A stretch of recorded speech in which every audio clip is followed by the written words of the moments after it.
Mutton Haleem eastern Ramadan വിഭവങ്ങളിൽ ഇന്ന് പരിചയപ്പെടുത്തുന്ന വളരെ ഹെൽത്തിയും ടേസ്റ്റിയുമായിട്ടുള്ള ഒരു വിഭവം. കോഴിക്കോട്ടുകാരി നെജിലയാണ് മട്ടൺ ഹലീം നമുക്കായിട്ട് പരിചയപ്പെടുത്തുന്നത്. നെജില, നമുക്കിപ്പോൾ തുടങ്ങിയാലോ? ആദ്യമായിട്ട് നമ്മൾ മട്ടൺ മാരിനേറ്റ് ചെയ്യാം. അതിനുവേണ്ടി നമ്മൾ ആദ്യം ഈസ്റ്റേണിൻ്റെ ഐറ്റംസാണ് നമ്മളെല്ലാം യൂസ് ചെയ്യുന്നത്. ഇൻഗ്രീഡിയൻസ് ഈസ്റ്റേണിൻ്റെ ജിഞ്ചർ ഗാർലിക് പേസ്റ്റ് ഒരു 1.5 ടേബിൾ സ്പൂൺ, മഞ്ഞൾപ്പൊടി, ഈസ്റ്റേണിൻ്റെ മുളക് പൊടി, മല്ലിപ്പൊടി ഒരു 2 ടേബിൾ സ്പൂൺ തൈര്. നമ്മൾ യൂസ് ചെയ്യുന്നത് ഈസ്റ്റേണിൻ്റെ, ഇപ്പം ഞാൻ സാധാരണ ഗരം മസാല യൂസ് ചെയ്യും. അപ്പോൾ അതിന് പകരം ഞാൻ ഈസ്റ്റേണിൻ്റെ മട്ടൺ മസാല യൂസ് ചെയ്യാൻ വിചാരിച്ചു. കുറച്ചും കൂടെ ഒരു ടേസ്റ്റി ആയിട്ട് കൂടുതൽ എനിക്ക് തോന്നുന്നു. ഈ മട്ടൺ ഹലീം എന്ന് പറയുമ്പോൾ അത് അറബിക് ഡിഷ് അല്ലേ? അറബിക് ഡിഷാണ്. അതിൻ്റെ ഒറിജിൻ ശരിക്കും അറബാണ്. അപ്പം നമ്മളെ ഹൈദരാബാദിലേക്ക് വന്നപ്പോഴാണ് ഹൈദരാബാദി ഹലീം ആയത്. ശരിക്കും മുഗൾ ആ ടൈമിൽ അവർ ഇൻട്രൊഡ്യൂസ് ചെയ്ത സാധനമാണ്. ശരിക്കും ഹരീസ് ഉണ്ടല്ലോ, അറബിക് ഡിഷ് ഹരീസ് എന്നാണ് അതിൻ്റെ ഒറിജിൻ ശരിക്കും. അപ്പം ഇതിൽ നമ്മൾ പിന്നെ ശരിക്കും ഇത് ഹെൽത്തി ആണെന്ന് പറയുന്നത് വെച്ചാൽ അതിലെല്ലാ പൾസസും യൂസ് ചെയ്യുന്നുണ്ട്. നമ്മൾ നുറുക്ക് ഗോതമ്പ്, ബാർലി, പിന്നെ തൂർദാൽ, ഉറാദ് ദാൽ, എല്ലാ പരിപ്പ് വർഗ്ഗങ്ങളും എല്ലാം യൂസ് ചെയ്യുന്നുണ്ട്. അതുകൊണ്ടാണ് നമ്മൾ ഹെൽത്ത് വൈസും നല്ലതാണ്. നോമ്പിന് പറ്റിയൊരു ആണ്. 1 മണിക്കൂറോളം നമുക്ക് വേവിക്കാം. അപ്പോൾ മാരിനേറ്റ് ചെയ്ത മട്ടൺ നമ്മളിനി കുക്ക് ചെയ്യാൻ പോവുകയാണ് അല്ലേ? 1 കപ്പ് വെള്ളം ഒഴിച്ച് നമുക്ക് കുക്ക് ചെയ്യാം. ഇത് മട്ടണിൽ നിന്ന് തന്നെ വെള്ളം ഇറങ്ങുമല്ലോ, ജസ്റ്റ് 1 കപ്പ് വെള്ളം മതി. നമുക്കത് വേവിക്കാം. അപ്പം നമ്മൾ നേരത്തെ വേവിച്ചില്ലേ, അപ്പോൾ മട്ടൻ്റെ സ്റ്റോക്കും മട്ടൺ വേറെ എടുത്ത് അതിൽ ബോണൊക്കെ മാറ്റി. മട്ടൺ ഇത്ര നല്ലോണം വേവണം അല്ലേ? അപ്പോൾ നന്നായി വേവണം, എല്ലെന്നൊക്കെ വിട്ട് വരും. അപ്പോൾ നമ്മളത് മാറ്റി ഒന്ന് ജസ്റ്റ് കൈ കൊണ്ട് തന്നെ ഒന്ന് മിക്സ് ചെയ്തിട്ട്. ഇനി നമുക്ക് അടുത്തത് പിന്നെ നമ്മളെ നുറുക്ക് ഗോതമ്പ്, ബാർലി, അങ്ങനത്തെ പൾസസ് ഒക്കെ ഉള്ള മിക്സ് ഉണ്ടല്ലോ, അത് നമുക്കൊന്ന് കഴുകി വൃത്തിയാക്കിയിട്ട് അത് വേവിക്കാൻ വെക്കണം. ഓക്കെ, അടുത്തത് ചെയ്യാം.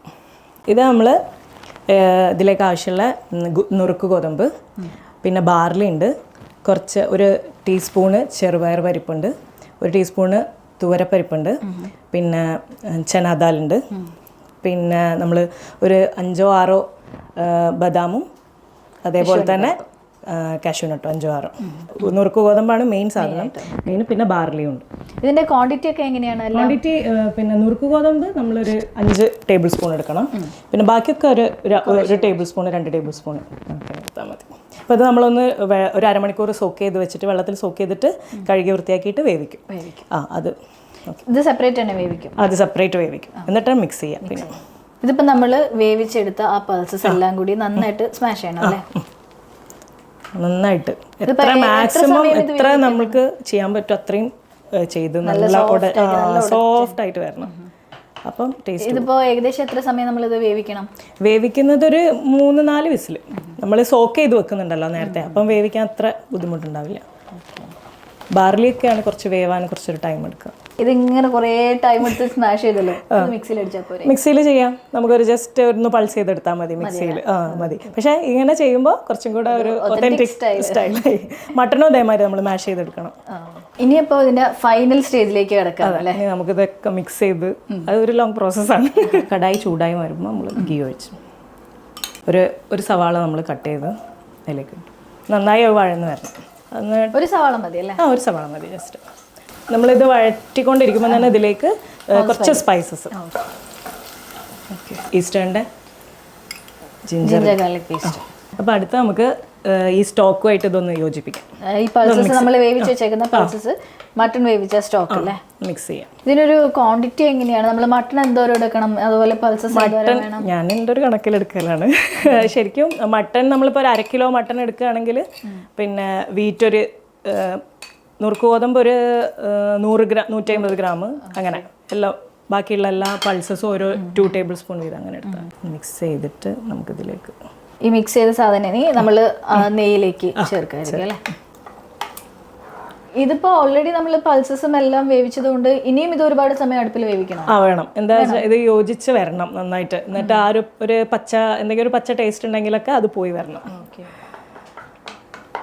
മട്ടണിലേക്ക് ചേർക്കണം. നല്ലോണം മിക്സ് ചെയ്യണം. നല്ലോണം മിക്സ് ആയി വരണം. ഇതിന് നന്നായി യോജിപ്പിച്ചെടുക്കണം. അങ്ങനെ കുറുകി വരുന്ന ടൈമിൽ നമുക്ക് കുറച്ച് പച്ചമുളക്. നമ്മൾ ഹലീമിന്റെ ലാസ്റ്റ് സ്റ്റേജിലേക്ക് എത്തുകയാണ്. അതെ. അപ്പോൾ നമ്മളെ ഒരു മെയിൻ ഇൻഗ്രീഡിയൻ്റ് ആണിത്, ഈ ഫ്രൈഡ് ഓണിയൻ. കുറച്ച് മല്ലിയില, നല്ലോണം ഉണ്ടാവും കുറച്ച് മല്ലിയില. പുതിനയില ഇഷ്ടമുള്ളവർക്ക് അതും ഇടാം. അതുകൂടെ 1/2 ടീസ്പൂണ് ഏലക്കപ്പൊടിയും കൂടെ ഇടാം നമ്മൾ.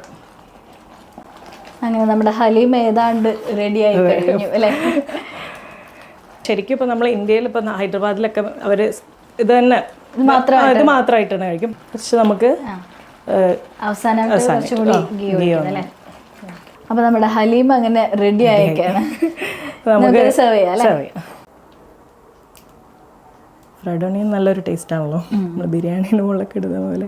അപ്പോൾ ഈസ്റ്റേൺ റമദാൻ വിഭവങ്ങളിലെ സ്പെഷ്യൽ ഐറ്റം മട്ടൺ ഹലീം. അപ്പോൾ നെജിലേക്ക് ഈസ്റ്റേൺ നൽകുന്ന ഒരു ഗിഫ്റ്റ് ആമ്പ്. ഇത് ഗൾഫ് ഫോക്കസിന്റെ വക ഒരു ചെറിയ ഉപഹാരം. Thank you so much.